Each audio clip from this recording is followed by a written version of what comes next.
والصلاة والسلام على رسوله محمد وعلى آله وأصحابه أجمعين أما بعد قال الله تعالى أعوذ بالله من الشيطان الرجيم بسم الله الرحمن الرحيم وَلْتَكُنْ مِنْكُمْ أُمَّةٌ يَدْعُونَ إِلَى الْخَيْرِ وَيَأْمُرُونَ بِالْمَعْرُوفِ وَيَنْهَوْنَ عَنِ الْمُنكَرِ وَأُولَئِكَ هُمُ الْمُفْلِحُونَ وقال تعالى قُلْ هَذِهِ سَبِيلِي أَدْعُو إِلَى اللَّهِ عَلَى بَصِيرَةٍ أَنَا وَمَنِ اتَّبَعَنِي وقال تعالى ويوم يعض الظالم على يديه يقول يا ليتني اتخذت مع الرسول سبيلا وقال رسول الله صلى الله عليه وسلم إنما أنا قاسم والله يعطي صدق الله العظيم وصدق رسوله النبي الكريم اما بعد معزز سامعین محترم حضرات، ہم نے 2 آیتیں تلاوت کی ہیں اور ایک حدیث تلاوت کی ہے۔ دونوں آیتوں میں اللہ کے دین کی طرف لوگوں کو بلانے کی بات بتائی گئی ہے،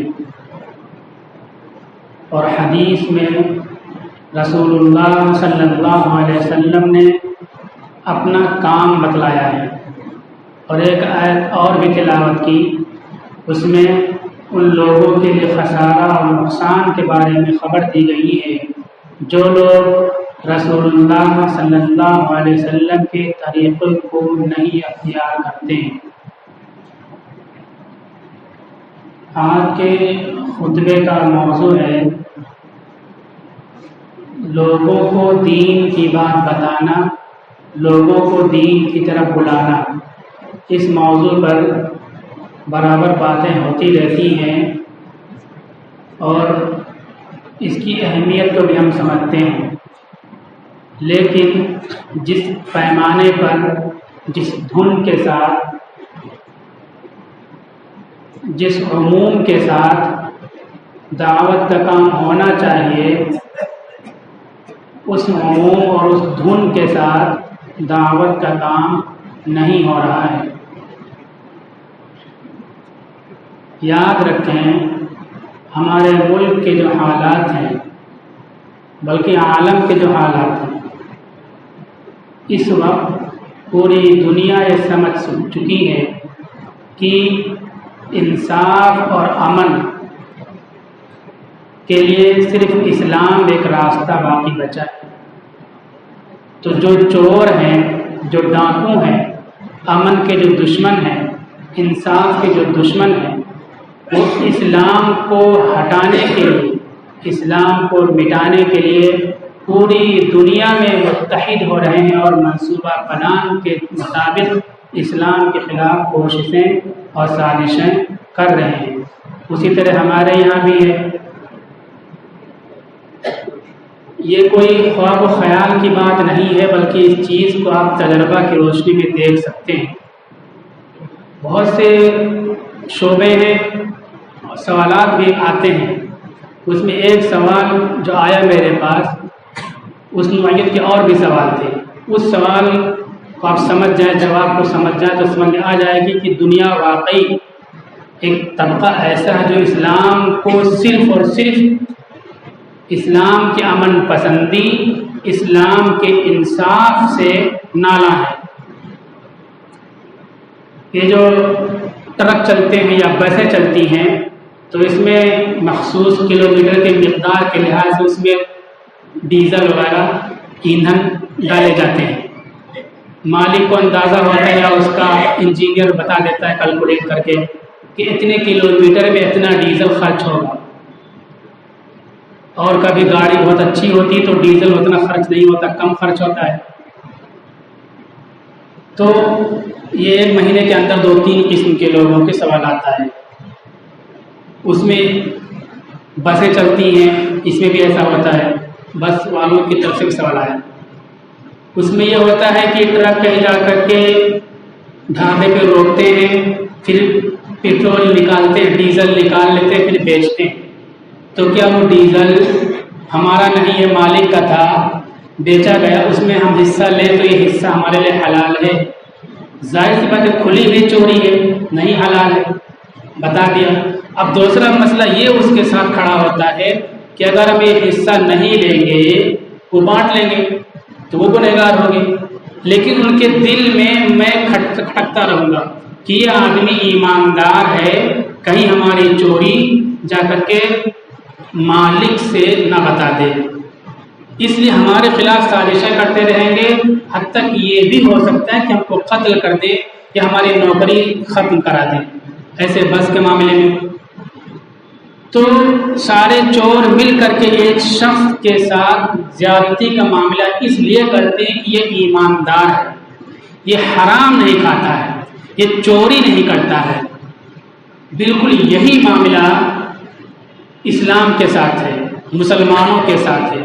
جو چور ہیں، جو بے ایمان ہیں، جو انسانوں کو غلام بنانا چاہتے ہیں، وہ جانتے ہیں کہ ہماری چوری کے راستے میں، ہماری شراب نوشی کے راستے میں، ہمارے ظلم کے راستے میں اگر کوئی طاقت حائل ہے، کوئی دیوار کھڑی ہے تو اسلام کی دیوار ہے. اس لیے اسلام کے خلاف سازشیں کرتے ہیں. جو لوگ اسلام کی باتیں لوگوں تک بات پہنچاتے ہیں ان کو بھی پریشانیوں میں مبتلا کر دیتے ہیں. لیکن ان حالات کی بنیاد پر مسلمان اپنے فریضے میں تساہل اور سستی کرے، اس کی گنجائش نہیں ہے. حالات کیسے بھی ناموافق آ جائیں، یہ امت ایک ذمہ داری دے کر کے پیدا کی گئی ہے. امت مسلمان وہ یہ کہ اللہ کے پیغام کو انسانوں تک پہنچائے اور تمام انسانوں کو اللہ کی طرف رجوع کی دعوت دے. حالات کیسے بھی آئیں، یہ ذمہ داری، یہ فریضہ ہے. ہم نے اسی کے تعلق سے آیت تلاوت کی. اللہ تعالیٰ کہتے ہیں کہ تم میں ایک جماعت ہو، ہر جو جس صلاحیت کا مالک ہے اس کی اس لحاظ سے ذمہ داری ہے. لیکن جس طرح بہت سے زندگی کے شعبے ہیں اس کے لیے افراد مخصوص سے صرف وہی کام کرتے ہیں، بالکل اسی طرح سے ایک شعبہ، ایک ٹیم، ایک جماعت ایسی ہو. اللہ تعالیٰ کہتے ہیں امت یدعون الی الخیر ویأمرون بالمعروف وینہون عن المنکر، کہ لوگوں کو خیر کی طرف بلائے اور بھلی باتوں کی تعلیم دے اور بری باتوں سے روکے. ایک ٹیم ہو. یہ ٹیم جو ہوگی ایک فریضہ ادا کرے گی، اس کا ثواب ملے گا. اسی کے ساتھ یہ ٹیم اولئک هم المفلحون، کامیاب ٹیم ہوگی. اللہ کی طرف سے اس کے لیے کامیابی لکھ دی گئی ہے. فتوحات کے دروازے اس ٹیم کے لیے کھلیں گے اور یہ ٹیم، یہ جماعت، یہ طبقہ کامیاب ہوگا. اللہ کی طرف سے اعلان ہے. دوسری آیت میں تلاوت کی، اس میں رسول اللہ صلی اللہ علیہ وسلم کہتے ہیں لوگوں سے قل هذه سبیلی، یہ میرا راستہ ہے. پوری انسانیت سے کہہ رہے ہیں. ادعو الی اللہ علی بصیرۃ، میں پوری بصیرت کے ساتھ، پورے وثوق کے ساتھ، پورے علم اور اعتماد اور یقین اور کانفیڈنس کے ساتھ تم لوگوں کو اللہ کی طرف بلاتا ہوں. میں بلاتا ہوں. آپ صلی اللہ علیہ وسلم کو حکم دیا گیا کہ صرف آپ نہیں، ومن اتبعنی، اور وہ بھی بلائیں گے جو میری پیروی کرنے والے ہیں، جو میرا نام لینے والے ہیں، جو میرے عظمت کے نغمے گانے والے ہیں، جو میری ناموس کے لیے اپنے سر کو اپنے ہتھیلیوں پہ لے کر کے کھڑا رہا کرتے ہیں. وہ بھی پوری انسانیت کو اللہ کے دین کی طرف بلائیں گے، اللہ کی طرف بلائیں گے. میں بھی بلاتا ہوں، میری امت بھی بلائے گی. کیا پتہ چلا کہ رسول کے کام میں امت شریک ہے. جو امتی یہ دعویٰ کرتا ہے کہ ہم رسول اللہ کے پیروکار ہیں، ظاہر سی بات ہے ہر امتی، ہر فرد کتنا بھی گنہگار ہو، کتنا بھی چھوٹا ہو یا کتنا بڑا ہو، زندگی کی کسی شعبے میں ہو، آپ کا پیروکار ہے. کوشش کرتا ہے کہ کچھ نہ کچھ آپ کی سنت پر عمل کر لے، آپ کے طریقے پر عمل کر لے۔ بڑا کام کیا ہے؟ اللہ کے دین کی طرف لوگوں کو بلانا۔ آپ صلی اللہ علیہ وسلم نے ایک دوسری حدیث میں فرمایا انما انا قاسم واللہ یعطی، میں تو بانٹنے والا ہوں، قاسم ہوں، اور اللہ مجھے دیتا ہے۔ یہ دین، یہ شریعت، یہ قانون، یہ ہدایت نامہ، یہ قرآن، یہ مذہب اللہ نے رسول اللہ صلی اللہ علیہ وسلم کو دیا۔ تو جب کوئی چیز کسی کو دی جائے کسی کے پاس، تو اس کے لیے عربی میں اور اردو میں بھی بہت سارے الفاظ ہوتے ہیں۔ مثلا خازن، اس کی رکھوالی کرنے والا، حفاظت کرنے والا۔ امین، اس کا سیکریٹری، اس کو محفوظ کرنے والا۔ لیکن نہیں، قاسم کہا گیا کہ اللہ نے دی ہے ہم کو، تو ایک جگہ اس کو روک لیں، اس کی اجازت نہیں ہے، بلکہ اللہ نے یہ دین ہم کو دیا ہے، تو ہم کو ذمہ داری دی ہے کہ یہ دین ہم پوری انسانیت کے درمیان تقسیم کرتے رہیں، لوگوں تک پہنچاتے رہیں، پہنچانے کی ذمہ داری ہماری ہے۔ ایک آیت تلاوت کی ہم نے، وَيَوْمَ يَعُضُّ الظَّالِمُ عَلَى يَدَيْهِ يَقُولُ يَا لَيْتَنِي اتَّخَذْتُ مَعَ الرَّسُولِ سَبِيلًا، اور میدان محشر میں قیامت کے دن ظالم اپنے ہاتھ کو کاٹے گا اور کہے گا اے کاش میں نے رسول کے طریقے کو اختیار کر لیا ہوتا۔ کھانا کھانے کا طریقہ ہے، پانی پینے کا طریقہ ہے، کاروبار کرنے کا طریقہ ہے، بیوی بچوں کے ساتھ رہنے کا طریقہ ہے، بہت سے طریقے رسول کے ہیں، لیکن بنیادی طریقہ کیا ہے؟ بنیادی راستہ کیا ہے؟ اہم اور بنیادی کام کیا آپ صلی اللہ علیہ وسلم کا ہے؟ سوچیے، اہم اور بنیادی کام یہ ہے کہ لوگوں کو اللہ کے دین کی طرف بلایا جائے، لوگوں کو اللہ کی طرف بلایا جائے، لوگوں کو کفر و شرک سے روکنے کی تعلیم دی جائے اور صدا لگائی جائے، آواز لگائی جائے۔ یہ نبی کا بنیادی طریقہ ہے۔ اللہ تعالیٰ کہتے ہیں کہ جو لوگ نبی کے طریقے پر نہیں ہوں گے وہ میدان محشر میں اپنے ہاتھ کو چبا رہے ہوں گے، اپنے ہاتھوں کو، انگلیوں کو کاٹ رہے ہوں گے، نبی کے طریقے پر جو نہیں ہوں گے۔ اچھا، یہ جو سنتیں ہم نے گنائی ہیں، شمار کرائی ہیں، ان تمام سنتوں پر ہم کھڑا کیسے ہو جائیں؟ اس کا طریقہ یہی ہے کہ لوگوں کو دین کی طرف بلائیں۔ دین کی طرف بلائیں گے، اللہ کی طرف بلائیں گے تو کیا ہوگا؟ تمام سنتیں دعوت کی برکت سے ہماری زندگی میں آ جائیں گی۔ پھر میدان محشر میں ہم کو ہاتھ، انگلی نہیں چبانا ہوگا، انگلی کو نہیں کاٹنا ہوگا۔ جب ہم لوگوں کو دین کی طرف بلائیں گے تو حالات کیسے بھی نہ موافق آ جائیں، تھوڑے سے حالات آتے ہیں ہم بے چین و پریشان ہو جاتے ہیں، لیکن ہم سنت کی طرف نہیں دیکھتے کہ ایسے حالات کے سلسلے میں سنت میں کیا نمونے موجود ہیں، کیا مثالیں موجود ہیں۔ موب لنچنگ ہوتی ہے، اس کی نئی چیز تھوڑے موب لنچنگ، کھلم کھلا خلاف قانون فیصلے ہوتے ہیں، جنگل رات جیسے معاملے ہوتے ہیں، ہم بے چین ہو جاتے ہیں۔ ہمارے پاس آئیڈیل نمونہ اور مثالیں موجود ہیں، ہمیں اپنے دماغ کو حاضر رکھنا چاہیے، اور ہمارا ادیش، ہمارا نصب العین، ہماری زندگی کا مقصد اللہ کے دین کی سربلندی، انصاف کی بالادستی، نیائے کی بالادستی، امن اور شانتی کی استھاپنا ہماری زندگی کا مقصد، ہمارے مذہب کا مقصد ہے۔ تو اس کے لیے برابر کوششیں کرتے رہنا چاہیے۔ یہ زندگی مستقل زندگی نہیں ہے، ختم ہو جانے والی زندگی ہے۔ اس چیز کو قائم کرنے کے لیے، لوگوں کو اللہ کے دین کی طرف بلانے کے لیے، سچائی کو نافذ کرنے کے لیے، دماغوں میں راسخ کرنے کے لیے، کیسی بھی مصیبتیں، کیسی بھی پریشانیاں آ جائیں، سب پر ہم کو اجر ملے گا، ہمارے درجات بلند ہوں گے۔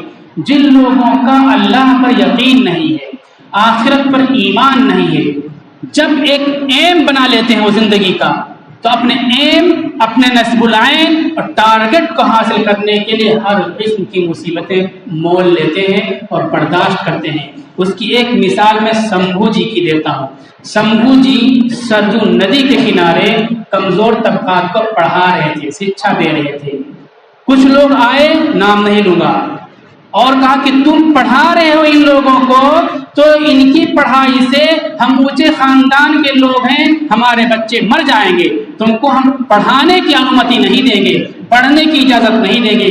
انہوں نے کہا ایسا ہو ہی نہیں سکتا کہ پڑھائی ہم یہاں بچوں کو کریں اور تمہارے بچے مر جائیں، تمہارے بچوں کو موت آ جائے، ہو نہیں سکتا۔ کہا نہیں، تم زبان لڑاتے ہو، اور پھر وہاں ان کو تلوار سے ذبح کرنے کے لیے تلوار نکالا۔ انہوں نے کہا تم مجھے مار دو لیکن پڑھائی کا سلسلہ ہم نہیں روکیں گے، یہ پڑھائی ایک ستیہ ہے، ایک سچائی ہے، اس سچائی کو تم قتل نہیں کر سکتے، مجھے قتل کر سکتے ہو۔ میں اپنے ششیوں کے درمیان چھاتر طالب علموں کو بتا دوں گا کہ پڑھائی کا سلسلہ جاری رکھنا، یہ سچائی سمجھیں گے، اس سچائی کو تم قتل نہیں کر سکتے، مجھے قتل کر سکتے۔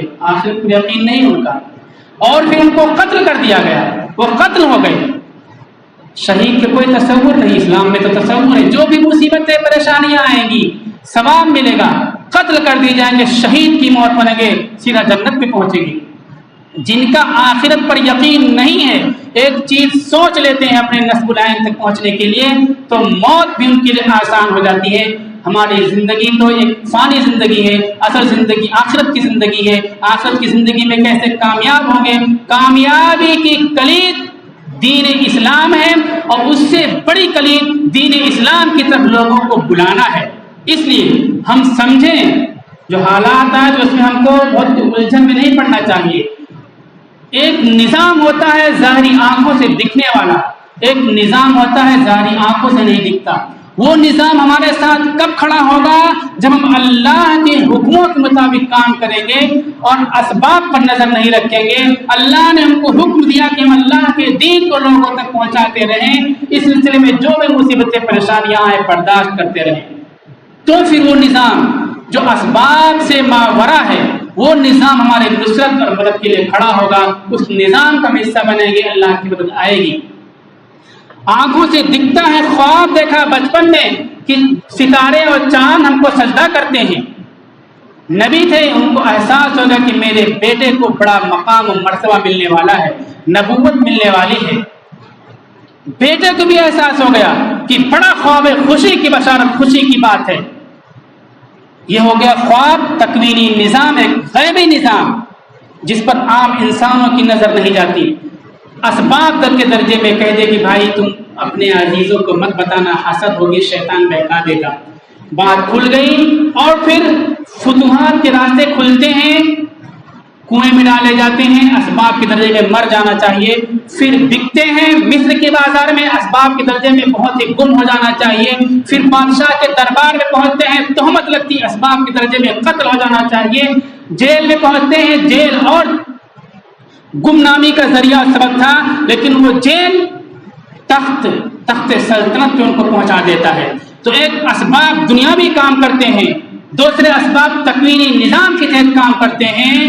اللہ تعالیٰ کہتے ہیں کہ جو لوگ اللہ کے دین کی طرف لوگوں کو بلاتے ہیں، جو لوگ اللہ کا دین لوگوں کو سمجھاتے ہیں، ان کے ساتھ حالات آئیں گے، مصیبتیں آئیں گی، وہ جیلوں میں جائیں گے، جرم و زیادتی جارحیت کا شکار ہو جائیں گے، لیکن فتوحات انہیں کو ملیں گی۔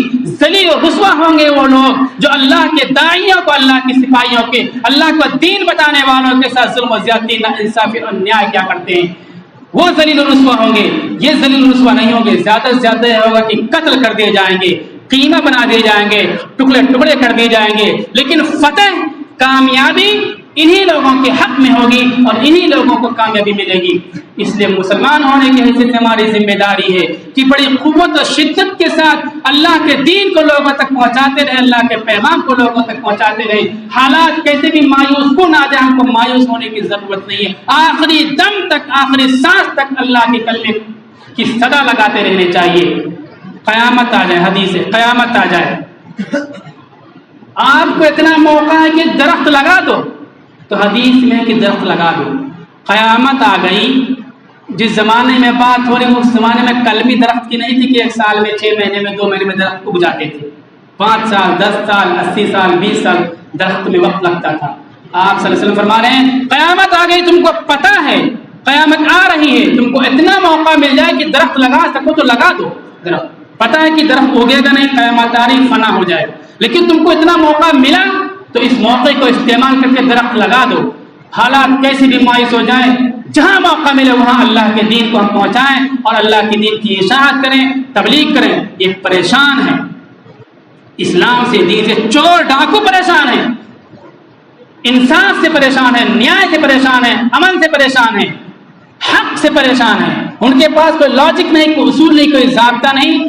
چوری ڈاکہ زنی ان کے جرائم کے راستے میں کوئی طاقت کھڑی ہے تو اسلام کی طاقت کھڑی ہے. اس لیے اسلام کو روکنے کی کوشش کرتے ہیں لوگ، تو ہماری ذمہ داری پوری قوت اور طاقت کے ساتھ لوگوں کے سامنے اسلام کو پیش کریں، پیش کرتے رہیں. ہمارا جو ملک ہے، رسول اللہ صلی اللہ علیہ وسلم نے اس ملک کے بارے میں بشارتیں سنائی ہیں. ٹھنڈی ہوا آئی میرے عرب کو جہاں سے، ٹھنڈی ہوا آئی، یہاں سے ٹھنڈی ہوا کی بشارت سنائی گئی تھی. اور اس ملک شاہ ولی اللہ محمد دہلوی رحمۃ اللہ علیہ نے کہا کہ ایک دور آئے گا کہ یہاں کے تمام لوگ اپنے طبیعت سے، اپنے من سے، کوئی زور زبردستی نہیں، اسلام قبول کریں گے. پتے پتے پر اسلام کا کلمہ لکھا جائے گا، گھر گھر سے توحید کی صدائیں، توحید کے نغمے بلند ہوں گے. جو حالات جس ٹرننگ پوائنٹ پر پہنچ چکے ہیں، جس موڑ پر پہنچ چکے ہیں، وہ بالکل اس بات کی غمازی کرتے ہیں کہ وقت بہت قریب ہے، لوگ اسلام کو سمجھیں گے، اسلام کو قبول کریں گے اور اسلام کا نعرہ بلند کریں گے. گلی گلی سے، گھر گھر سے توحید کے نغمے بلند ہوں گے. اسلام کو کوئی روک نہیں سکتا ہے، کوئی اس کے راستے، اس کے پیروں میں بیڑیاں نہیں ڈال سکتا ہے. ظلم و زیادتی، ناانصافی، انیائے تمام کے تمام اندھیرے چھٹنے والے ہیں. یہ ظالم سحر کے وقت اپنی شرارتوں کو دکھا رہے ہیں، اپنے ظلم انیائے کو دکھا رہے ہیں. اس لیے بنیادی کام جو ہے وہ کہ ہم دعوت دیں لوگوں کو. دعوت کے سلسلے میں 10 پوائنٹ ہم نے نوٹ کیے تھے، وہ ختم ہونے سے ان پوائنٹ پر نہیں بول سکوں گا. لیکن میں اپنے نوجوانوں سے کہتا ہوں، سوشل میڈیا کو استعمال کرنے والوں سے کہتا ہوں کہ جب کوئی نیوز سنیں جذبات پہ بالکل نہ آئے. خاص طور پر گالی والے جملے، نامناسب الفاظ کسی کے لیے نہ استعمال کریں. گالی دینے کی اسلام میں بالکل اجازت نہیں ہے. جہاد کی، قتل کر دینے کی تو اجازت ہے، لیکن گالی دینے کی، زبان غلط استعمال کرنے کی اجازت نہیں ہے. انسان گالی بکتا ہے تو اس گالی کے ذریعے سے سامنے والے کا کوئی نقصان نہیں ہوتا ہے، بلکہ اس کے دل میں عداوت اور دشمنی پیدا ہوتی ہے.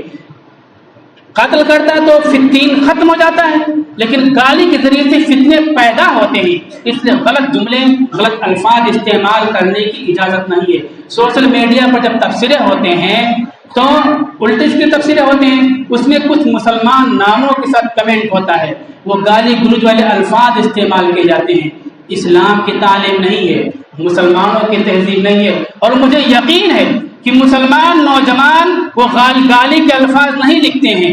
جو اسلام دشمنوں کی آئی سیل ہے، وہ مسلمانوں کو بدنام کرنے کے لیے، اپنی بدماشی کو چھپانے کے لیے، بیلنس دکھانے کے لیے مسلم ناموں کے ساتھ اپنا آئی ڈی بنا کر کے الٹے سیدھے کمنٹ لکھا کرتے ہیں.